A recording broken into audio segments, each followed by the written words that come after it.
Hello বন্ধুরা, আসসালামু আলাইকুম। আজকে আমরা 2024 সালে মুক্তি পাওয়া প্রজেক্ট সাইলেন্স নামের একটি সাইফাই অ্যাকশন সিনেমা সম্পর্কে জানতে চলেছি। বেশি কথা না বাড়িয়ে চলুন তাহলে মুভিটি শুরু করা যাক। মুভির শুরুতে আমাদের দেখানো হয় কোরিয়ার সিকিউরিটি কাউন্সিলে একটি মিটিং চলতেছে। এখানে কোরিয়ার সিকিউরিটি অফ সেক্রেটারি, যার নাম জ্যাং ইয়াং, আমরা তাকে কিছু কথা বলতে দেখি। আসলে তারা সবাই টেরোরিস্ট নিয়ে আলোচনা করতেছিল, কারণ কোরিয়াতে কিছুদিন পরেই নির্বাচন শুরু হবে। আর এই নির্বাচনে প্রেসিডেন্ট ক্যান্ডিডেট ছিল জ্যাং ইয়াং। জ্যাং ইয়াংয়ের জুনিয়র এবং তার বন্ধু এখানকার ডেপুটি সিকিউরিটি অফ সেক্রেটারি, যার নাম জ্যাং ইয়ং, যে পুরোপুরিভাবে চেষ্টা করতেছিল যেন জ্যাং ইয়াং এই নির্বাচনে জিতে কোরিয়ার রাষ্ট্রপতি হয়। তারপর আমাদের ইয়ংয়ের মেয়েকে দেখানো হয়, যার নাম কিয়ং মিন। তার মেয়ের আজকে পড়াশোনা করার জন্য অস্ট্রেলিয়াতে যাওয়ার কথা আছে। আসলে সে চায় তার মেয়ে তার কাছেই থাকুক, কিন্তু তার মেয়ের ইচ্ছা সে অস্ট্রেলিয়াতে পড়াশোনা করবে। তাই ইয়ং তার মেয়েকে এয়ারপোর্টে রাখার জন্য কারে করে রওনা হয়। রাস্তায় একটি পাম্পে তারা গাড়িতে তেল নেওয়ার জন্য দাঁড়ায়। এই পাম্পে জো পার্ক নামের একটি ছেলে কাজ করত, যে একজন ট্রাক ড্রাইভারও ছিল। সেখানে পার্ট টাইম কাজ করত। সেই ইয়ংয়ের সাথে বেয়াদবি করে। তাই ইয়ং তাকে টাকা না দিয়ে বলে, এয়ারপোর্ট থেকে আসার পথে এই টাকা তোমার মালিককে আমি দিব। এটা বলে সে এয়ারপোর্টের দিকে রওনা হয়। রাস্তায় যেতে যেতে তাদের রেডিও অন ছিল। রেডিওতে নিউজ বলা হচ্ছে আজকের আবহাওয়া খুব খারাপ। যারা ঘর থেকে বাইরে বের হয়েছেন তারা সাবধানতার সাথে চলাফেরা করবেন। কিন্তু ইয়ং এই নিউজকে ততটা গুরুত্ব না দিয়ে সামনে যেতে থাকে। তারপর সিন চেঞ্জ হয়ে আমাদের ইয়োব্রাকে দেখানো হয়, যে তার ম্যানেজারের সাথে ছিল। আসলে সে একজন গোল্ফ প্লেয়ার ছিল।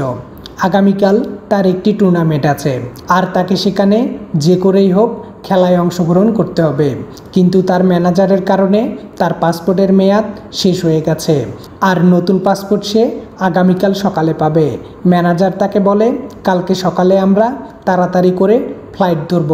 তখন এখানে ইয়োব্রার কাছে একটি বৃদ্ধা মহিলা আসে।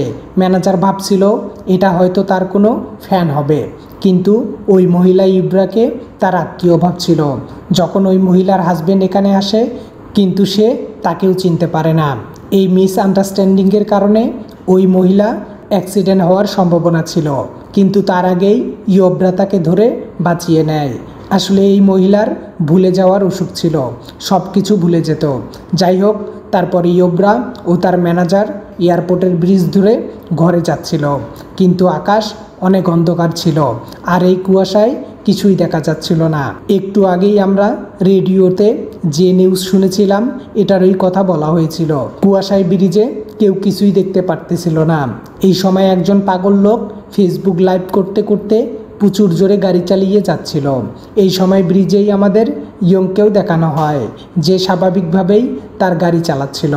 তখন তার সামনে দিয়ে আর্মির কিছু গাড়ি ওভারটেক করে যায়, আর ওইখানে একটি কন্টেনারে আমরা অনেকগুলো কুকুরকে দেখতে পাই। এই সময় ওই লাইভ করা লোকটির গাড়ি অ্যাক্সিডেন্ট হতে হতে বেঁচে গিয়ে রাস্তার মাঝখানে ব্রেক হয়। তখন একটি গাড়ি এসে তার গাড়ির সাথে ধাক্কা খায়। ধীরে ধীরে সব গাড়ি একটা আরেকটার সাথে লেগে পুরো রাস্তায় ব্লক হয়ে যায়, যার কারণে পিছনের গাড়িগুলো এসে ধাক্কা খাচ্ছে। আসলে কুয়াশার জন্য কেউ কিছুই দেখতে পারতেছিল না। এই সময় আরও একটি বড় তেলের ট্রাক এই গাড়িগুলোর সাথে ধাক্কা লেগে উল্টে যায়, আর এই রাস্তা পুরোপুরি বন্ধ হয়ে যায়। এদিকে পাম্পে জো পার্কের বস এসে জোকে বলে, আমার টাকা আমাকে এখনই দাও। তখন নিউজে বলা হয় এয়ারপোর্ট ব্রিজে একটি অ্যাক্সিডেন্ট হয়েছে, যা শুনে জো বুঝতে পারে ইয়ং ওইখানেই আছে। তাই সে তার বসকে বলে, ওই লোক হয়তো ব্রিজে আটকা পড়ে আছে, আমি এখনই যাচ্ছি আর আপনার টাকা ওই লোকের কাছ থেকে নিয়ে এসে দিচ্ছি। তারপর সে তার কুকুরকে সাথে নিয়ে তার ট্রাকে করে ব্রিজের দিকে রওনা হয়। পরের সিনে ইয়ংয়ের গাড়ির সামনে আরও একটি গাড়ি উল্টে যায়। তাই ইয়ং এই সব ঘটনা তার বসকে ফোন করে জানায়। ফোনে কথা বলার পর তার মেয়ে তাকে ওই উল্টে যাওয়া গাড়ির লোকটিকে সাহায্য করতে বলে। তখন ইয়ং গাড়ি থেকে বের হয়ে ওই লোককে সাহায্য করার জন্য যায়, কিন্তু তার আগেই দুইজন সেনা তাকে উদ্ধার করেছে। ওই লোকটি সেনাদেরকে বলে কুকুরগুলো গাড়িতে আছে কিনা চেক করার জন্য। লোকটি প্রচুর ভয় পেয়েছিল, আসলে এই লোকটির নাম ছিল ডক্টর ইয়াং। তারপর সেনা সদস্য যখন গাড়ি চেক করার জন্য যায় তখন সে সেখানে একটি কুকুরকেও দেখতে পায় না। এই ব্যাপারে সেনাটি তার সব সদস্যকে অ্যালার্ট করে দেয়, কারণ এইগুলো কোনো সাধারণ কুকুর ছিল না। এই কুকুরগুলোকে এক্সপেরিমেন্ট করে প্রযুক্তির সাহায্যে মডিফাই করা হয়েছে, যারা আগেই এখানে একটি সেনাকে খুব খারাপভাবে মেরে ফেলেছে। বন্ধুরা, আপনাদের সাপোর্ট আমি একদমই পাচ্ছি না। প্রায় বছরখানিক হয়ে গেল, এখন পর্যন্ত 500 সাবস্ক্রাইবারও অর্জন করতে পারলাম না। তাই অনুরোধ থাকবে, যদি গল্পের এত দূর পর্যন্ত এসেছেন তাহলে একটি লাইক এবং চ্যানেলটিকে সাবস্ক্রাইব করে দিবেন। যাই হোক, পরে ওই সেনা তার বাকি সেনাদের সাথে যোগাযোগ করার চেষ্টা করে। ইয়ং ওই ডক্টরকে তার গাড়িতে বসায়। তখন সে নোটিস করে তার মেয়ে তো গাড়িতেই নেই। পরের সিনে আমরা তার মেয়েকে দেখতে পারি, যে কিনা একটা কুকুরকে দেখতে পায়। কুকুরটি তার মাথা দিয়ে কোনো কিছুতে আঘাত করতেছে। মেয়েটি তাকে শান্ত করার জন্য তার দিকে যেতে থাকে। তখন ইয়ং এসে তার মেয়েকে আটকায় আর তার মেয়েকে বলে এরা খুব ভয়ানক। তারপর আমরা দেখি কুকুরটির কলারে E9 লেখা আছে। পরে এই কুকুরটি এখান থেকে পালিয়ে যায়। তারপর সে যখন তার গাড়িতে ফিরে আসে, সে দেখে দুইজন সেনা ওই ডক্টরের সাথে কথা বলতেছে। তখন সে ওই সেনাদের জিজ্ঞাসা করে এখানে কি হচ্ছে এইসব, কিন্তু সেনারা তার কথার উত্তর না দিয়ে উল্টো তার পরিচয় জানতে চায়। তখন ইয়ং তার পরিচয় দিয়ে যখন তার পোস্ট দেখায়, তখন ওই সেনারা উল্টো তাকে হ্যান্ডক্যাপ লাগিয়ে ওই গাড়ির সাথে বেঁধে দিয়ে চলে যায়। পরে ওই ডক্টর ল্যাপটপে কিছু একটা করতেছিল। আসলে সে ওই সব কুকুরের লোকেশন নিজের ল্যাপটপে দেখতে পারতেছিল। তখন ইয়ং ডক্টরকে জিজ্ঞাসা করে এই সব কী চলতেছে, তুমি কি আমাকে বলতে পারবা? তার কথার উত্তরে ডক্টর বলে যতক্ষণ তুমি আমার সাথে আছো তোমার কিছু হবে না, কিন্তু যদি তুমি আমাকে ডিস্টার্ব করো তাহলে হয়তো আমাদের সাথে এইখানে সবাই মারা যেতে পারে।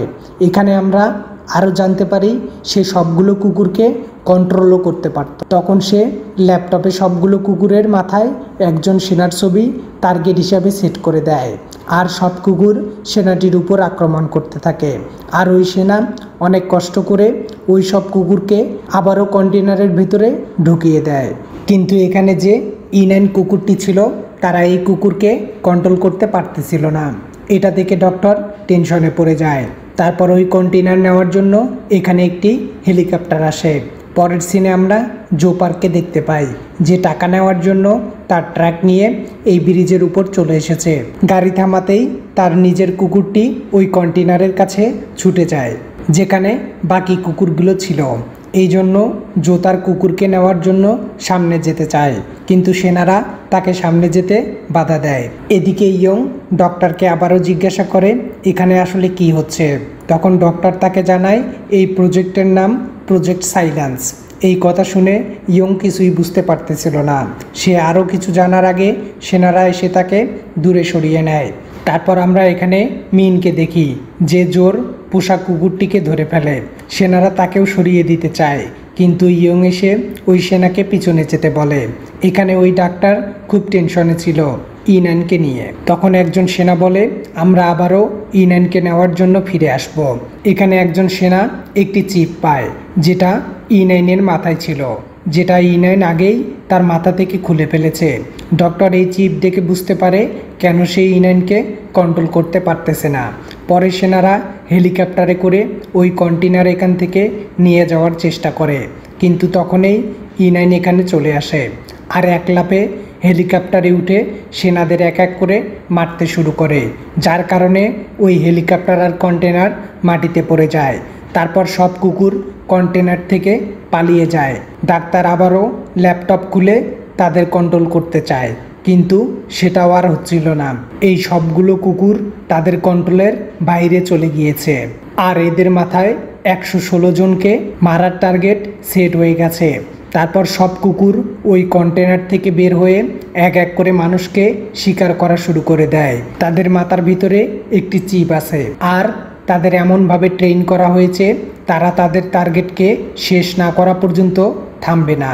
ওদের মধ্যে একটা কুকুর ডক্টরের উপর হামলা করে দেয়, যার কারণে ডক্টরের ল্যাপটপ দূরে গিয়ে পড়ে। যখন ওই কুকুর আরও একবার ডাক্তারের উপর হামলা করে তখন ইয়ং এসে ডাক্তারকে বাঁচিয়ে নেয়। তারপর তারা একটি গাড়িতে বসে এখান থেকে বের হওয়ার চেষ্টা করে। তখন তাদের জো পার্ক আওয়াজ দেয়, কিন্তু ইয়ং তার কথা শুনে গাড়ি টানতে থাকে। কিন্তু তখন ওর মেয়ে গাড়ি থামিয়ে তাকে গাড়ির ডিক্কিতে নিয়ে নেয়। তারপর তারা এখান থেকে বের হওয়ার চেষ্টা করে। হেলিকপ্টার ব্লাস্ট হওয়ার কারণে রাস্তায় আগুন লেগে যায়। এখানে ইয়ং কারোর সাথে ফোনে যোগাযোগ করার চেষ্টা করতেছে, কিন্তু সিগন্যাল না থাকার কারণে সে যোগাযোগ করতেও ব্যর্থ হয়। পরের সিনে সব লোক একখানে হয়ে একটি বাসে উঠে যায়, আর বাসে আমাদের ওই কাপলকে দেখানো হয় যাদের আমরা এয়ারপোর্টে দেখেছিলাম। এদিকে ইয়ংয়ের গাড়ি স্টার্ট হচ্ছিল না। ইয়ং ডক্টরকে জিজ্ঞাসা করে, আচ্ছা তুমি আমাকে সত্যিটা বলতেছো না কেন? তখন ডক্টর তাকে সব সত্যি কথা বলে। সে বলে, কুকুরগুলো আমি বানিয়েছি, আর আমি এদের এমনভাবে তৈরি করতে চেয়েছি যেন এরা আওয়াজ শুনেই মানুষের কমান্ড মানে। কিন্তু যখন আর্মিরা এই সব জানতে পেরেছে তখন তারা আমাকে ফোর্স করে তাদের যেন আমি হাতিয়ার হিসাবে এই কুকুরগুলোকে ব্যবহার করার সুযোগ করে দিই, যাতে তারা কুকুরগুলো দিয়ে তাদের শত্রুদের উপর হামলা করতে পারে। এই প্রজেক্টে ইউএস সহ আরও 3টি দেশ জড়িত ছিল। তারা তাদের স্বার্থের জন্য এদের কাজে লাগাতে চেয়েছিল। এই কুকুরগুলো তার টার্গেটের আওয়াজ শুনে তাকে চিহ্নিত করে তার উপর হামলাও করতে পারে। এই সব বলার সময় ইয়ংয়ের অকিটকিতে তার বসের আওয়াজ আসে। ইয়ং তার বসকে জিজ্ঞাসা করে, আচ্ছা তুমি কি এই প্রজেক্ট সাইলেন্স সম্পর্কে আগে থেকেই জানতে? ইয়াং বলে, না, আমি এটা সম্পর্কে আগে জানতাম না, আমি তো এখনই জানতে পারলাম। পরে ইয়ং তার বসকে এখানে সোয়ার টিমকে পাঠাতে বলে। তখন ইয়াং তাকে বলে, ওইখানে যে ট্রাক আছে ওই ট্রাকে অনেক বিষাক্ত গ্যাস আছে, আর সেখানে যে কোনো সময় বিস্ফোরণ হতে পারে। এই কথা শুনে এরা তাদের মুখ কাপড় দিয়ে ঢেকে ওই বাসের দিকে রওনা হয় যেখানে বাকি সবাই লুকিয়েছিল। তারপর এখানে হেলিকপ্টারটি পুরোপুরি ব্লাস্ট করে ব্রিজে পড়ে যায়, যার কারণে ব্রিজের মাঝখানে ভেঙে যায়। বাসে সবাই খুব ভয় পেয়েছিল, তাই ইয়ং তার আইডি কার্ড দেখিয়ে সবাইকে বলে, আমি সিকিউরিটি ডিপার্টমেন্টের লোক, আপনারা কেউ ভয় পাবেন না, আর এখানে কিছুক্ষণের মধ্যে সোয়ার টিম চলে আসবে।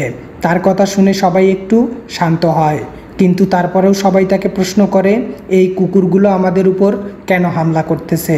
ইয়ং তাদের মিথ্যা বলে জানায় এই কুকুরগুলোর জলাতঙ্ক হয়েছে, তাই তারা ভয়ে মানুষের উপর হামলা করতেছে। এখানে জো পার্ক আসল সত্যিটা জানতো, তাই সে বলে, তুমি এদের সত্যিটা কেন বলতেছো না? ইয়ং তখন জোকে বলে, তোমার মুখটা এখন বন্ধ রাখলে তোমাকে আমি হেল্পার অ্যাওয়ার্ডের সাথে একটা ভালো অ্যামাউন্ট নিয়ে দিব। যাই হোক, তারপর এখানে সোয়ার টিম চলে আসে। ইয়ং তাদেরকে বলে, আগে তোমাদের ওই কুকুরগুলোকে মেরে ফেলা উচিত। তার কথার উত্তরে একজন বলে, আমরা তো আসার সময় কোনো জায়গায় কোনো কুকুরকেই দেখতে পারিনি, আসলে সব কুকুর লুকিয়ে লুকিয়ে এদেরকেই দেখতেছিল। তারপর তারা ওই বাস থেকে বের হয়ে ধীরে ধীরে সামনে যেতে থাকে, কিন্তু তখনই ওই ডক্টরের একটি কারের সাথে ধাক্কা লেগে যায়, যার কারণে ওই কার শব্দ করতে থাকে। সবাই তাকে দেখে শুনে চলতে বলে। তখন আশেপাশের গাড়ি থেকেও শব্দ হওয়া শুরু হয়, আর এই শব্দ ওই কুকুরগুলো করেছিল। তারপর কুকুরগুলো সোয়ার টিমের লোকদের মারতে শুরু করে। ইয়ং দেখে তার মেয়েকে একটি কুকুর ঘিরে ধরে তার বই নিয়ে যাচ্ছিল, কিন্তু ওই বইটা তার মায়ের শেষ চিহ্ন ছিল। তখনই এখানে ইয়ং এসে তার মেয়েকে বাঁচিয়ে নেয়, কিন্তু বইটি কুকুরটি নিয়ে চলে যায়। তারপর ইয়ং মিনকে একটি বাসে লুকিয়ে রাখে। ইয়ং তার মেয়েকে বলে, তুমি এখানেই থাকো। এটা বলে সে বাইরে চলে আসে। সামনে গিয়ে সে কিছু লোককে দেখতে পায়, যাদের মধ্যে ওই বৃদ্ধা কাপল ও জো পার্ক ছিল। জো তাদের প্রজেক্ট সাইলেন্স সম্পর্কে সব কিছু বলে দিয়েছে। বাসের মধ্যে তখন ওই ডক্টর আসে, আর সে সবাইকে E9 সম্পর্কে বলে। আসলে এই সব কুকুর E9-এর ক্লোন ছিল। E9-কে নৃশংস আর হিংস্র বানানোর জন্য তারা তার বাচ্চাকে তার সামনেই মেরে ফেলেছে, যাতে সে নৃশংস আর হিংস্র হয়। তাই E9 শুধু শিকারই করতেছে না, সে তার বদলাও নিচ্ছে। তারপর ইয়ং সবাইকে নিয়ে সামনে যেতে থাকে। এদের হাতে ফ্লেয়ার গান আর আগুন ছিল তাদের সেফটির জন্য। এখানে যতগুলো কুকুর ছিল সবগুলো E9-এর মতো ভয়ঙ্কর আর হিংস্র ছিল। আর সবথেকে বড় টেনশন ছিল E9 তো তাদের কন্ট্রোলেও ছিল না।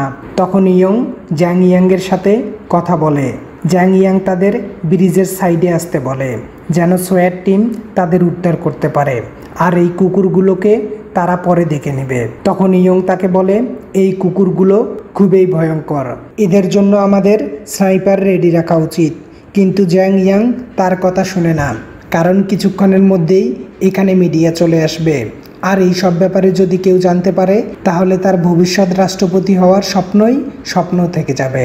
তারপর ইয়ং বলে এখানে যতগুলো লোক আছে সবাই তোমার সম্পর্কে জানে, আর আমরা বাসে করে তোমার দিকেই আসতেছি। তারপর ইয়ং ওয়াকিটকি বন্ধ করে দেয়। তখন জ্যাং ইয়াং ভাবে আমি হয়তো আর রাষ্ট্রপতি হতে পারবো না। তারপর সবাই বাসের কাছে আসে, কিন্তু বাসের দরজা ভিতর থেকে লক করা ছিল। তারপর এখানে কুকুরগুলো চলে আসে। তারপর জো এই কুকুরগুলোকে কেমিক্যালের আগুন লাগিয়ে ভয় দেখায়, আর বাসের দরজা খুলে ভিতরে চলে আসে। তারপর সব লোক বাসের ভিতরে চলে আসে। ভিতরে এসে জো পার্ক ডক্টরকে মারতে শুরু করে, কারণ তার জন্যই এখানে সবাই মরতে চলেছে। তারপরের সিনে আমাদের জ্যাং ইয়াংকে দেখানো হয়। সে ভাবতেছিল এই সব কিছু সে কীভাবে সামাল দিবে। এখানে আমরা আরও জানতে পারি জ্যাং ইয়াংই এই প্রজেক্ট সাইলেন্সকে অ্যাপ্রুভ করেছিল, মানে তার জন্যই এই সব কিছু ঘটতেছে। তাই সে চিন্তা করে ব্রিজের সব মানুষকে মেরে ফেলবে, যাতে তার আসল চেহারা কেউ জানতে না পারে। পরের সিনে এরা সবাই ওই ব্রিজের এক সাইডে চলে আসে। এইখানে ইয়ং রেগে ডক্টরকে বলে তুমি এই কুকুরগুলোকে আলাদা সাইডে নিয়ে যাও, কিন্তু ইয়ংয়ের মেয়ে মিন বলে আমাদের ফাঁদ বানানো উচিত। তাই তারা বেশ কয়েকটি ফাঁদ বানায়, আর সবাই বাসের পিছনে চলে যায়। বাসের দরজা খুলে রাখার জন্য কুকুরগুলো ভেতরে ঢুকে ফাঁদে আটকা পড়ে যায়। তখন তারা কুকুরগুলোকে বাসে আটকে রেখে বাস থেকে বাইরে চলে আসে। কিন্তু এখানে ওই বৃদ্ধ কাপলের মহিলাটি মারা গিয়েছে। সে খুব আহত ছিল, কিন্তু ওই লোক তার স্ত্রীকে ছেড়ে যেতে চাচ্ছিল না। তখন ওই বুড়ো লোকটিকেও কুকুরগুলো মেরে ফেলে, যা দেখে সবার খুব খারাপ লাগে। তারপর সবাই ব্রিজে সোয়াট টিমকে খুঁজতে থাকে, কিন্তু তাদের সাহায্য করার জন্য এখানে কেউ আসেনি। সেখানে ডক্টর তাকে জানায় এই সব কাজ জ্যাং ইয়াংয়েরই ছিল, কেননা সে এই প্রজেক্ট অ্যাপ্রুভ করেছে, আর সেই এই সব করাচ্ছে। এটা শুনে ইয়ং খুব কষ্ট পায়, কারণ তাকে এতদিন মিথ্যা বলা হয়েছিল। তারপর সবাই মিলে ঠিক করে তারা জো পার্কের ট্রাকে করে ওই টক্সিক গ্যাসের রাস্তা ধরেই এখান থেকে বের হবে। জো বলে আমার গাড়ির চাবি তো ওই বাসের ভিতরেই আছে। পরে তারা প্ল্যান বানায় যে কুকুরগুলোকে কন্ট্রোল করে বাইরে বের করে চাবি নিয়ে আসবে। তারপর তারা ডক্টরের ল্যাপটপ খুঁজে আর টার্গেট চেঞ্জ করে ইয়ংকে টার্গেট বানিয়ে দেয়। ইয়ং বাসে যাওয়ার জন্য সামনে যায়। তখন তার মেয়ে তাকে বলে আমি তোমাকে ছেড়ে আর কোথাও যাব না। তারপর সবাই প্ল্যান অনুযায়ী কাজ শুরু করে দেয়। তারপর ইয়োবরা গোল বল দিয়ে ওই বাসের সামনের গ্লাস ভেঙে দেয়। পরে ওই কুকুরগুলো বাস থেকে বাইরে বের হয়ে ইয়ংয়ের পিছনে লেগে যায়। বাসের বক্সের ভিতরে থাকার কারণে এই কুকুরগুলো তার কোনো ক্ষতি করতে পারতেছিল না। তারপর জো বাসের ভিতরে গিয়ে চাবি নিয়ে নেয়, কিন্তু E9 সেখানেই ছিল, কারণ সে তাদের কন্ট্রোলে ছিল না। E9 জোর পিছন করতে করতে বাইরে চলে আসে। তারপর সে জোকে ছেড়ে দিয়ে তার জায়গায় ডক্টরকে ধরে ফেলে। ব্রিজ আবারও ভেঙে যাওয়া শুরু হয়, যার কারণে ওই কুকুরগুলো পানিতে পড়ে যেতে থাকে। E9 সেখানে দৌড়ে যায়, কারণ তার একটি বাচ্চা এখনও বেঁচে ছিল।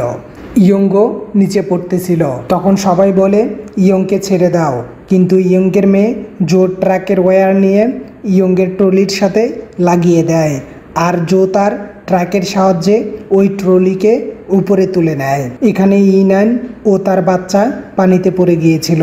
ধীরে ধীরে ওই ব্রিজ ভেঙে পড়তে থাকে। তাই জো খুব দ্রুত ট্রাক চালিয়ে ওই টক্সিক গ্যাসের এরিয়া পার করে ফেলে। আর ফাইনালি তারা সবাই বাইরে চলে আসে, যেখানে তাদের অপেক্ষা জ্যাং ইয়াং সহ সবাই করতেছিল। জ্যাং ইয়াং ইয়ংকে এখানে দেখে ভয় পেয়ে যায়। সেভাবে সে হয়তো এইখানে তার ব্যাপারে সবাইকে সব কিছু বলে দিবে, কিন্তু ইয়ং এখানে এসেই জ্যাং ইয়াংকে জোরে একটা ঘুষি মেরে বলে তোর আমার মেয়ের ভবিষ্যতের কথা চিন্তা করা উচিত ছিল, আর আমার মেয়ে আমার কাছেই থাকবে, আর তোর টাকা তোর কাছেই রাখ। তারপর এখানে ডক্টর সবার সামনে সব সত্যি কথা বলে দেয়। তার সাথে সে আরও বলে প্রজেক্ট সাইলেন্স কতটা ভয়ঙ্কর ছিল। জ্যাং ইয়াং এখান থেকে পালানোর চেষ্টা করে, কিন্তু তাকে ধরে ফেলা হয়। তারপর আমরা ইনাইনকে দেখি, সে নিজে পানি থেকে বেঁচে গেছে এবং তার বাচ্চাকেও বাঁচিয়ে নিয়েছে। ইনাইন তো এটাই চেয়েছিল, যেন তার বাচ্চারা সেফ থাকে। আর এর সাথেই এই দারুণ সিনেমা এখানেই শেষ হয়ে যায়। বন্ধুরা, আজকে এই পর্যন্তই। মুভি ভালো লাগলে লাইক করুন, কোন ধরনের মুভি এক্সপ্লেন চান কমেন্ট করে লিখুন এবং সবার আগে নতুন ভিডিও পাওয়ার জন্য আমার চ্যানেলটি সাবস্ক্রাইব করুন। ভালো থাকবেন, সুস্থ থাকবেন, দেখা হবে কোনো এক দারুণ মুভির এক্সপ্লেনে।